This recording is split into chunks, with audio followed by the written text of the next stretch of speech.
अभी किसान को सबसे बड़ी समस्या ये नहीं है कि जैविक खेती कैसे करना है। हमारे सरकारी विभाग और कुछ जो संस्थाएं हैं वो सभी ये बता रहे हैं कि जैविक खेती कैसे करना है, ट्रेनिंगें भी चल रही है। लेकिन सबसे बड़ी समस्या अभी किसान के साथ में ये है कि वो जैविक खेती करने के बाद में जो प्रोडक्शन होता है उसको वो बेचे कहाँ, उसको कंज्यूमर ढूंढने में बहुत ज़्यादा समस्याएं आती है। तो इस प्रकार की जो समस्याएं हैं उसका समाधान करने के लिए मैंने 2019 से अपनी प्रोसेसिंग शुरू की और मैं अब काफ़ी अच्छे मुकाम पर हूँ। श्री दीप ज्योति किसान प्रोड्यूसर कंपनी के नाम से हमारा संस्थान है, जिसमें लगभग 300 किसान हमारे पास हैं जो कि अपना उत्पादन बहुत अच्छे से बेच पा रहे हैं। किसान की भी समस्या है कि उसको माल कहाँ बेचें, उसके बाद में उपभोक्ता की भी ये बहुत बड़ी प्रॉब्लम है कि वो सही ऑर्गेनिक प्रोड्यूस कहाँ से खरीदें। अभी तक मार्केट के अंदर जो चीज़ें दिखती हैं उसके अब एक बार कहीं से खरीदता है तो उनको बहकावे में दिया जाता है कि यार ये ऑर्गेनिक प्रोडक्ट है, लेकिन बाद में पता चलता है कि ये था ही नहीं ऑर्गेनिक, केवल लोगों ने पैसा कमाने के लिए वो चीज़ें कर ली। उस चक्कर में जो दूसरे जो किसान सही मायने में जो जैविक खेती कर रहे हैं, ऑर्गेनिक प्रोड्यूस जो निकाल रहे हैं, उनको भी नुकसान हो जाता है। तो उसके लिए सबसे पहला मैं जो यहाँ पर किसान साथी हैं जो खेती से जुड़े हुए हैं या फिर जो किसान पुत्र हैं, उनको लिए मैं यही सजेस्ट करूँगा कि आप यदि जैविक खेती कर रहे हैं तो जैविक खेती करने के साथ में केवल खेती पर ध्यान नहीं, हमें मार्केटिंग के ऊपर भी ध्यान देना होगा। जब हम मार्केटिंग पे ध्यान देंगे तभी हम हमारा प्रोडक्शन दे पाएंगे। अभी आज की स्थिति ये है कि आपने जैविक खेती कर ली, मैंने जैविक उत्पादन पैदा कर लिया, लेकिन उसको उत्पाद को बेचने के लिए सरकार की तरफ से कोई ऐसी व्यवस्था नहीं है कि उसके लिए कोई जैविक मंडी अलग से खुली हुई है। उसके लिए आपको स्वयं को ही प्रयास करना पड़ेगा और उसके लिए हमसे जुड़े हुए जो 300 किसान हैं, उन 300 किसानों को इस प्रकार से प्रशिक्षित किया कि आप यदि तुअर पैदा कर रहे हैं, तुअर अरहर आप सब लोग जानते ही हैं, जिसके घर के अंदर सबसे ज़्यादा दाल अरहर की बनती है। बाज़ार के अंदर जाएंगे, जब किसान तुअर बेचने के लिए जाता है तो मैक्सिमम वो जो तुअर है 6,000 रुपये कुंटल, 7,000 रुपये कुंटल, 8,000 रुपये कुंटल बिकती है अरहर। लेकिन जब वही तुअर हम बाज़ार के अंदर दाल लेने के लिए जाते हैं तो वो लगभग 120, 130, 140, 150 रुपये किलो तक उसकी दाल मिलती है। अभी तुअर के दाल के रेट काफ़ी अच्छे बढ़े हुए हैं, लगभग 180 के आसपास तुअर के दाल लगभग चल रहे हैं। मुझे अभी का तुरंत का पता नहीं है, लेकिन ये सब इसीलिए क्योंकि हम लोग किसान के पास से जब माल जाता है तब उसको बहुत कम मात्रा के अंदर कम मूल्य मिल पाता है, लेकिन जब वो बाज़ार में पहुंचता है तब उसका मूल्य बहुत बढ़ जाता है। ये सारी चीज़ें बीच में उसका प्रोडक्शन करने की जो लागत है वो, ठीक है, ट्रांसपोर्टेशन, एडवर्टाइजमेंट, इन सब खर्च के अंदर लगती है। ये आम उपभोक्ता नहीं जानता और किसान क्या बोलता है कि यार मेहनत से तो 7,000 रुपये कुंटल में ही तुअर बेची मैंने और जो बाज़ार के अंदर तो 150 रुपये किलो दाल मिल रही है, जस्ट 2 गुना अंतर। तो इसलिए मैं सभी किसान पुत्रों से यही निवेदन करता हूँ कि हम लोगों को ये चाहिए कि यदि वो तुअर पैदा कर रहे हैं दाल के लिए, तो उस तुअर को डायरेक्ट न बेचकर उसको दाल बनाएं अपने घर पे। दाल बनाने के बाद में उसकी बिल्कुल साफ़ सफाई करें और साफ़ सफाई करने के बाद में उसकी खुद की ब्रांडिंग के अंदर पैकेजिंग करें और उसको मार्केट के अंदर उतारें। फिर आप उसके बाद में यदि वो तुअर की दाल मार्केट के अंदर आप लोकल स्टोर पे जाएंगे और वहाँ पर वो तुअर की दाल 120 रुपये में मिल रही है, आप उसको यदि ये बोलेंगे कि साहब ये दाल मेरे खुद के घर की बनी हुई है, मैंने खुद ने अपने हाथ से पैदा की है, इसके अंदर जहर का एक दाना भी नहीं डाला है, तो वो तुअर की दाल वो जो उपभोक्ता है वो आपसे 150 रुपये किलो में लेने के लिए तैयार हो जाएगा। वो बाज़ार से आपको ज़्यादा दाम देगा, लेकिन ये कॉन्फिडेंस सारी चीज़ें आपको ही करनी पड़ेगी। अपना प्रोडक्शन है। अब किसान के जो लड़कों की हमारी सबकी आदत यही हो गई है कि किसान को जो लड़का है वो शहर में जाता है तो किसान के लड़के जैसा नहीं दिखना चाहता। सबसे बड़ी समस्या ये है। शर्टिंग चाहिए, जीन्स की पैंट चाहिए, कैंपस के या फिर वुडलैंड वगैरह के जो भी अच्छे ब्रांड के जो जूते हैं वो चाहिए, अच्छे कपड़े चाहिए। मतलब मैं किसान नहीं दिखना चाहूँ, उसको दूसरा मतलब कुछ भी दिखे लेकिन किसान नहीं दिखूँ मैं। यही सबसे बड़ी प्रॉब्लम है कि उसको खेती किसानी के अंदर लाभ नहीं मिल पा रहा है।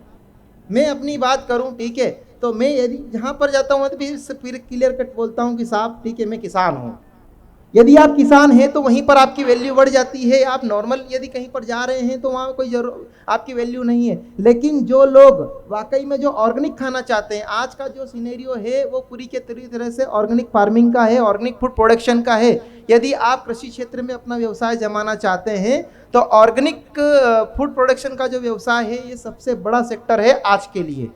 और ये ऑर्गेनिक फूड का जो सेक्टर है ये यदि आपको कैप्चर करना है तो उसके लिए आपको किसान बनना पड़ेगा। यदि आप किसान नहीं बनेंगे और आप यदि व्यापारी बन के यदि ऑर्गेनिक को कैप्चर करना चाहते तो वो संभव है ही नहीं। मैंने 2015 के अंदर 2009 में मैंने इंजीनियरिंग किया सॉफ्टवेयर इंजीनियरिंग से।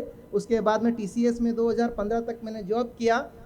2016 से लाकर 2021 तक मैंने गवर्नमेंट के साथ में जॉब किया। उसके बाद में 21 में मैंने रिज़ाइन करके आज अपने खुद के ब्रांड के साथ में मैं सेटअप हूँ। और मेरे साथ में 300 किसान अपना खुद का प्रोडक्ट अपने फूड लाइसेंस के साथ में बेच रहे हैं। ये अपने लिए नहीं बोल रहा हूं मैं कि मैंने ऐसा किया, ठीक है। आप में से जो किसान के बेटे हैं यहाँ पर, ठीक है, यदि आपके पास में कम से कम 2 एकड़ जमीन भी है, 2 एकड़ जमीन, तो 1 एकड़ का कम से कम आप 2 से 2.5 लाख रुपए आराम से निकाल सकते हैं। 2 एकड़ जमीन है तो 5 लाख रुपए कहीं नहीं गए आपके। अब मुझे बता दो कि कौन सी है आपकी जो कंपनी है इंदौर के आसपास में, ठीक है, एमएनसी को छोड़ दिया जाए तो, ठीक है, जो कि 5 लाख के आसपास साल भर की सैलरी दे रही होगी आपको। एमएनसी की बात नहीं कर रहा हूँ, वहाँ पर तो 12-12, 15-15 लाख के पैकेज होते हैं। नॉर्मल किसान की बात कर रहा हूँ जिसके पास में 2, 4, 5 बीघा ज़मीन है और जिसके पास में 20-25 बीघा ज़मीन है, वो किसान का लड़का जो है वो ये इस झमेले में पड़ेगा ही नहीं। उसको खेती करना ही है, वो कुछ और करेगा। हम लोग तैयार करते हैं। दाल तैयार करने के बाद में ये सीख किसानों के लिए भी है और उपभोक्ताओं के लिए भी, दोनों के लिए हैं, ठीक है।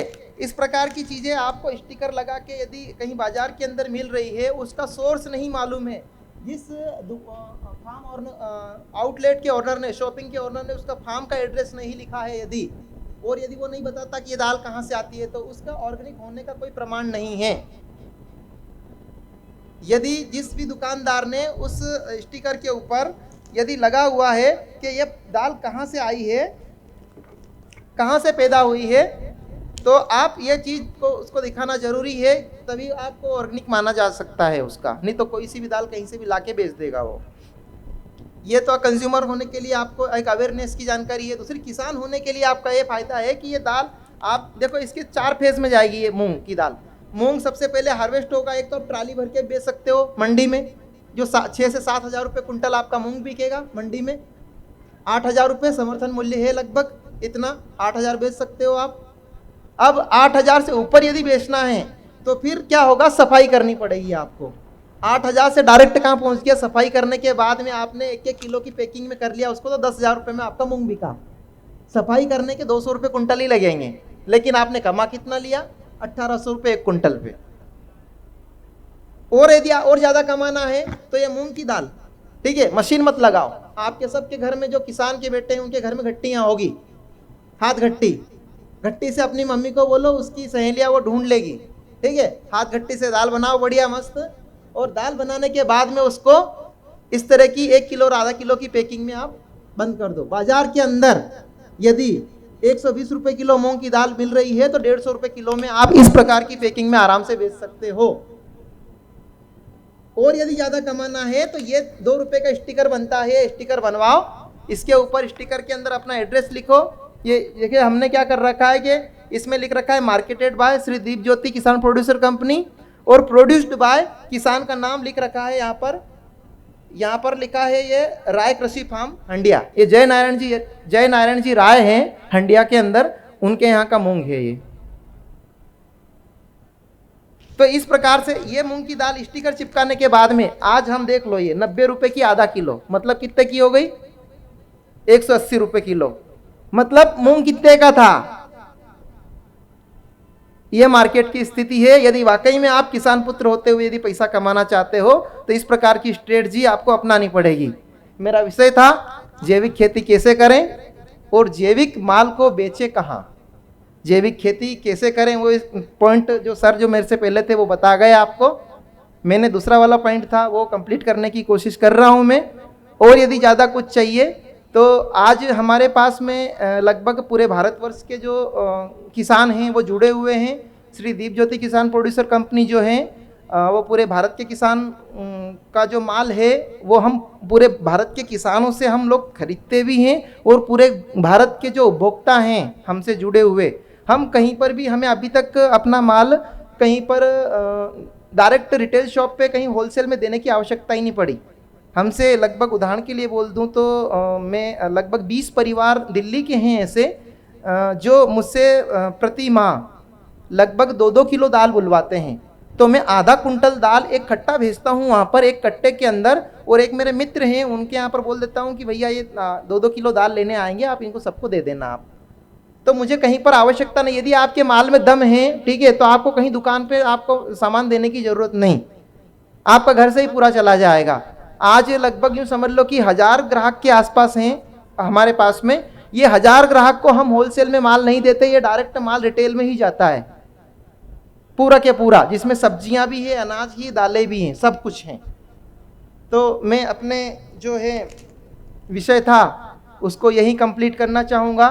कोई किसान मित्र हैं या फिर कोई किसान पुत्र हैं जो जैविक खेती करता है या जैविक खेती से संबंधित जो प्रोडक्ट है उस प्रोडक्ट को किसी भी शहर के अंदर हमारे ग्रुप के माध्यम से ये अपने खुद का माल की एक स्टोर ओपन करना चाहता है ऑर्गेनिक, तो उसमें हम हर किसान पुत्र की मदद करते हैं। क्योंकि ये किसान होते हुए मैं यही चाहूँगा कि जो मेरा भाई है वो एक व्यापारी की तरह कमाए। जय गौ माता, वंदे गौ मातरम।